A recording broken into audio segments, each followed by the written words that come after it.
ఎక్కడుంటారండి అంతటి మహాజ్ఞాని? మధ్యాహ్నం 12 అయ్యేటప్పటికే ఆశ్రమంలో గంట కొట్టేవారు.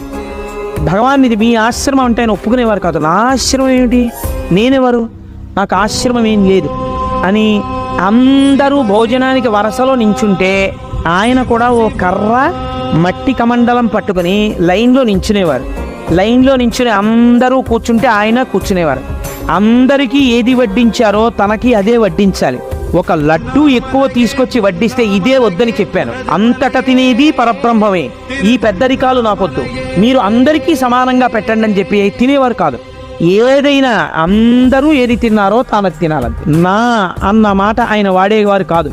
ఎవరైనా వచ్చి భగవన్ ఆశ్రమంలో 500 లీటర్ల వాటర్ ట్యాంక్ ఒకటి కట్టిద్దాం అనుకుంటున్నాం, 500 కట్టించమంటారా, 250 లీటర్ల ట్యాంక్ కట్టించమంటారా అని అడిగేవారు. మీరు 250 లీటర్ల ట్యాంకు కట్టించక్కర్లేదు, 500 లీటర్ల ట్యాంకు కట్టించ